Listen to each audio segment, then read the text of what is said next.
everybody doing? I hope everyone's having a fantastic time today. Man, today has been one of those days that, all praise to the Most High for letting me see it. But today is one of those tried by fire days. But I want to talk about some of the things that I have just recently went through and saw just dealing with today. Okay. The first thing I want to talk about is last night, me, Mr. William Bell, Brother Alvin, and the few brothers from the Hebrew, who they call Hebrew Israelites. I don't know what they refer to themselves as, the priesthood, but me and a few of those, me and whom y'all coined full preterists, and some of the Israelites had a discussion. Now, I was quite pleased to see brothers come together in scriptures. And I was really pleased to see Brother Alvin, who's coming from an old Pentecostal background, and we got Mr. Bell, Church of Christ background, and then we had me coming from a Hebrew Israelite background, and we're able to come together under the understanding what they call full preterists. And we was able to bring out information, and it was such a beautiful bill last night. So I'm glad that I was able to record it. But today I get hit with something in the chat that made it look like that I was being ingenuous about my intentions. So I want to rewind it back to how this all went down. I had a discussion with somebody, and one of the brothers hit me up, and he said, he was commenting on some of the things that I was saying, and I was like, "Oh, cool, brother. Well, how about we just talk and we bounce back, different ideals and stuff?" And he said, "Okay, that's cool, that's fine." And then I said, then he said, "I want to know more about how you came to your understanding." And I responded, "Okay, that's cool, that's fantastic. I want to use books like Enoch also, and the Apocrypha and everything, as well as the Bible, to explain how I really pretty much have the understanding that I have right now, which is full preterist." And he said, "Cool." So then Mr. Bell hit me up and asked me, he sent me a link and asked me, how about, because I told him I wanted him to hear it and all that stuff. He said, how about we put it on Zoom? And I was like, man, that's cool. And he sent me the link, and the brother hit me up. He gave me his number. He told me to call him. And I told the brother, I said, I was wanting to do this on Facebook Live so everybody could see it, but how about we do it on Zoom? And the brother said, I don't want it to be like a debate, and I'm not comfortable with doing it publicly. And make a long story short, we scrapped the Zoom idea, and we came up with the idea of him doing it on Facebook Messenger and adding people. Okay, so this is where the problem came in at. I told him that I personally record the things that I do, and I put it on my YouTube channel. So what I did was I went live without showing the brothers. Now, I showed the brothers a glimpse of maybe like 5 seconds just to show people I wasn't talking to myself, because I didn't want people to think that I'm out here having a full-blooded conversation with myself. And I wanted people to show that we was building amongst brothers. I wanted people to see that. But nobody knows who voices belong to who. Nobody knows which name belonged to which face. Nobody knows any of that. Only thing people know is my face and what was being said. So Everything else the brothers had, it was pretty much secretive, and the only thing that was being showed was my face. So then I get hit back, brother, I thought we said we weren't gonna go live. I said, yes, we said that me and you personally, we wasn't going to discuss this live, but I never said I wasn't going to go live with the information, because you can't control my atmosphere. And I told him if that was the correct understanding, or that's what you meant, I would have told you, no, I can't do that anyway, because I can't let you control the topic. I can't let you control the audience you want to hear it. I can't let you control the means, the methods you want to have the meeting, and then let you control what I do with the information. I can't do that. I can't give you all of that control. We're grown men. We all have different principles. We all have different things that we wanted to discuss. And may I add, the main point of it was supposed to be why I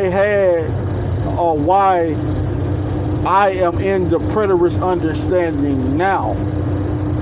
When we get there, the questions come out about the founders of full preterists.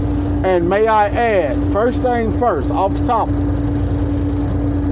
we don't know none of them people. Mr. Bell didn't heard of them because he's been in this since 1979. So he didn't heard of the people. But me and Mr. Apple, we don't know none of these people. And people hit me up on Facebook saying, hey, this information is coming off of Wikipedia. So this ain't really deep research anyway. And then the information being brought out is conflicting, because it's saying that full preterists got their understanding from the Roman Catholic Church, but Catholicism says that Christ is coming in the future, and full preterists said that Christ came in the past. So it's two totally different doctrines. So how can the Roman Catholic Church have anything to do with a doctrine that's opposite of their doctrine? In fact, the Hebrew Israelite doctrine will be closer in meaning to the Roman Catholic Church than preterism would be. And then I made the point last night, the Hebrew Israelite doctrine will be closer to the doctrines of the Mormons compared to preterists and Roman Catholic Church. I mean, there's no way you can get around it. That's the truth. The truth is the truth. There's no way you can get around it. But the discussion last night, this is how it always goes. Full preterist gets on a phone call, a conference with people, and people just want to ask them questions. Questions on top of questions, on top of questions, on top of questions. They don't really want to have a serious dialogue. They could really care less what you got to say. They want to come up with questions to try to find a way to stumble you, make you stumble. And when they can't, then all of a sudden we're not on the right subject anyway. Let's go back to the original subject. Well, the original subject would have been why I left the Hebrew Israelite doctrine and went to full preterists. So I got my apocryphal book ready. I got my book of Enoch ready. I got my Bible ready. I'm looking at my Assumption of Moses. I could go get my Ascension of Isaiah.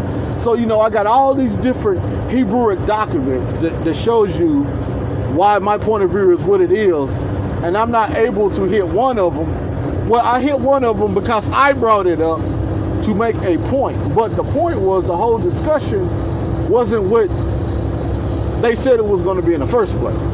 But that's quite okay.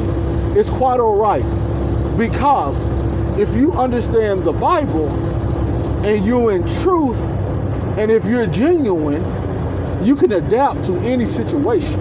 And that's exactly what we did. We adapted to the situation, and we answered all questions not pertaining to the full preterist understanding or the Bible.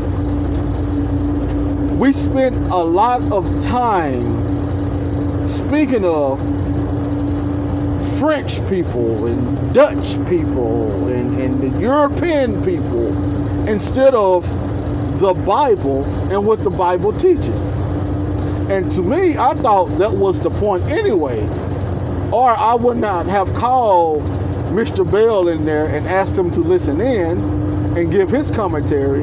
And I would not have called Mr. Alvin in and asked him to listen in to give his commentary. And I wouldn't have invited my people, some who didn't show up, others was listening in on the live, to this conference, because the conference was just the same thing that everybody says.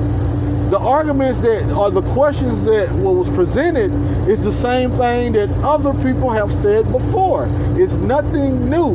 And my same response always is the same thing. I don't know these people. I'm not going to research these people.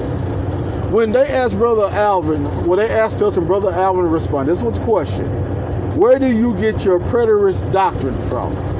Brother Alvin said, the prophets, Christ, and the Most High. If I believe that's what he said. If he didn't, I'm paraphrasing. But that's what he said. And the brother said, no. That's not right. That's not right. That's not correct. You really got your understanding from some guy who lived in the 1700s. So, how can we tell a person that we don't know, we haven't been around, we haven't heard teach, we haven't heard do any of the ministration work of Christ, where he got his information from? And then he tries to show in scripture why he says what he say, and people don't want to hear it. I mean, it's kind of, that's my disappointment in the Israelite community. They're more worried about things they can't even prove. I'm saying it right now. Everybody listen, I'm saying it right now.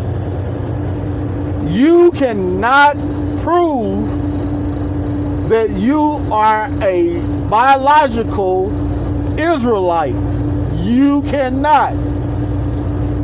It is far-fetched to think that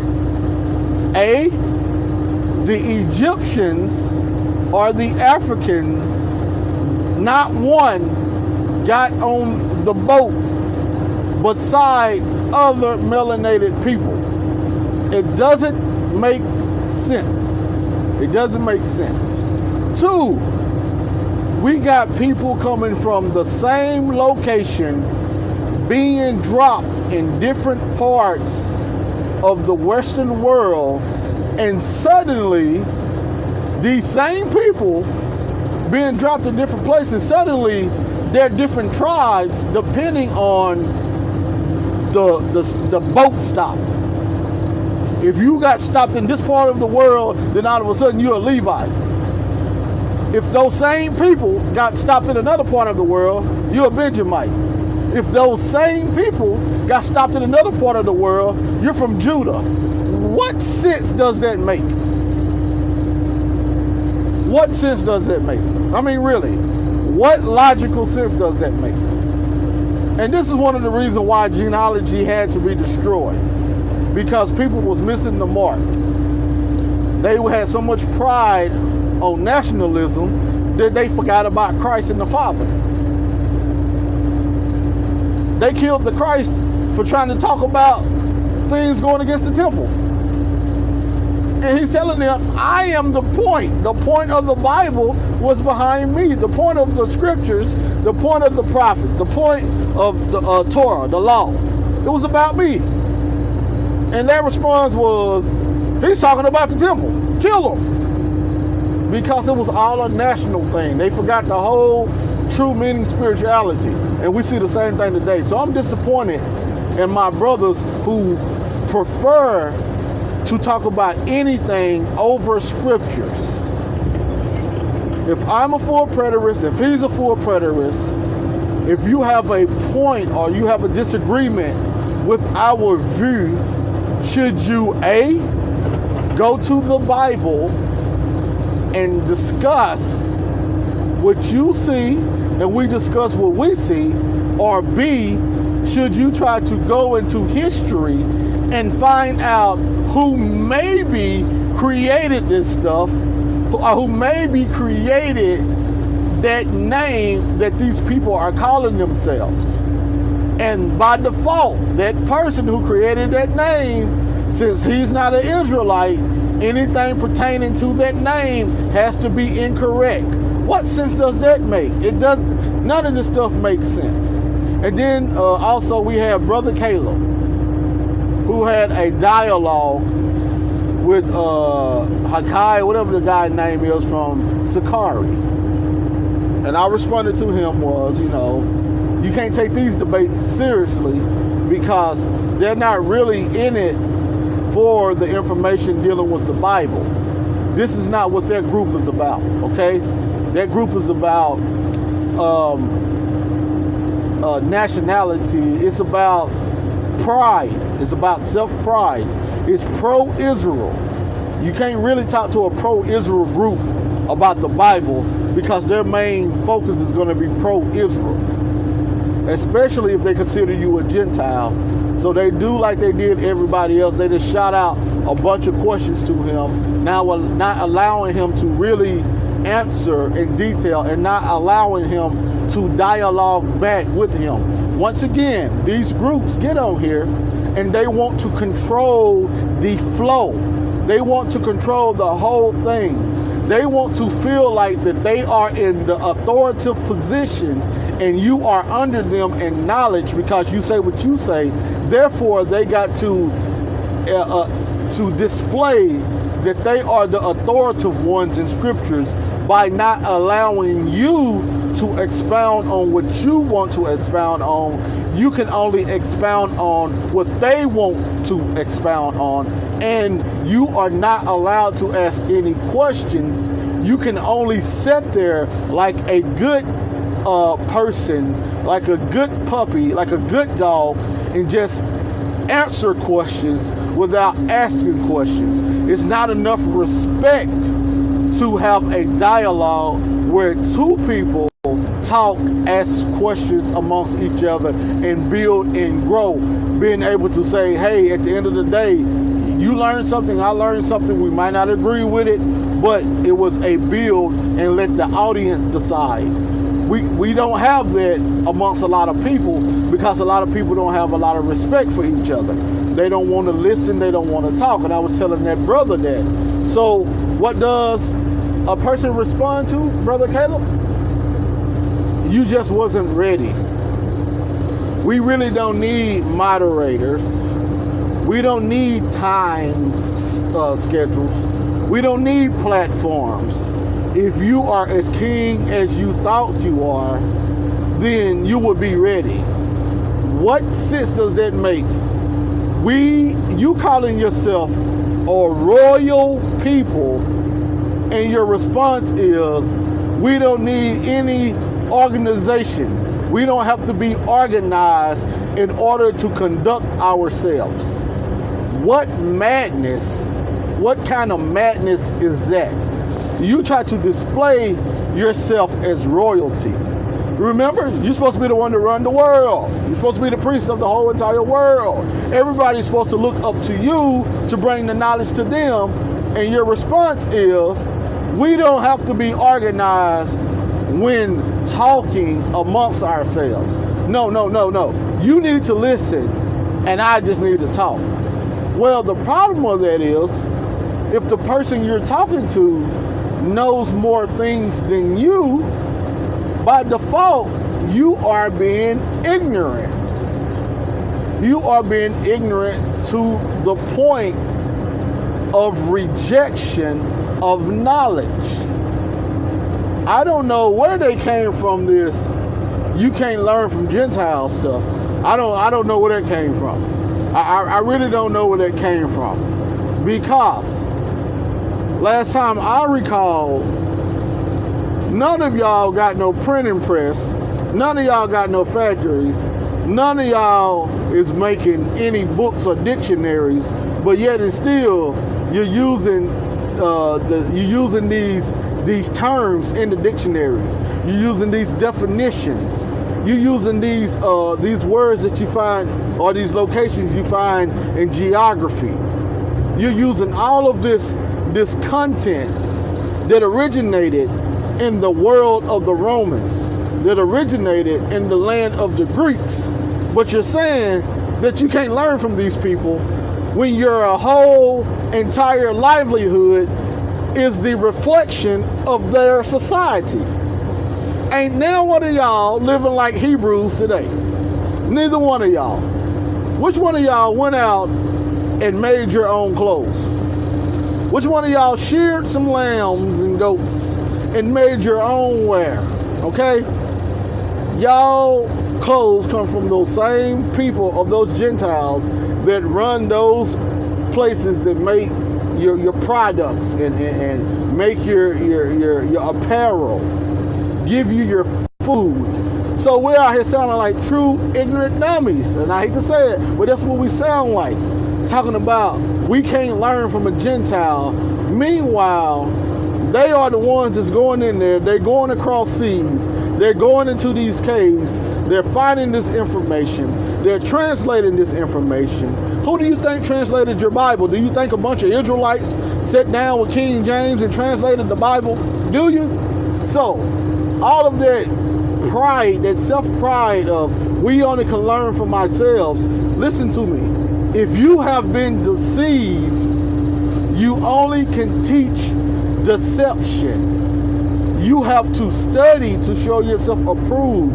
You have to prove all things. You cannot reject knowledge, no matter where it comes from. You got to prove 2 or 3 witnesses at a time in order to say if this is or is not the best point of view that you can take. Y'all don't do that because y'all look at your skin. You look at your skin and you look at the skin of somebody else and saying, hey, I'm black, they're black, I'm an Israelite, they're Israelite, I can believe anything that they say. But then, as soon as that Israelite that you're looking up to brings something out you don't want to hear, then all of a sudden they following the white man. You can't trust that Israelite because he follows the white man. He has a white man's doctrine. It's crazy, our mindset, and it's a disappointment.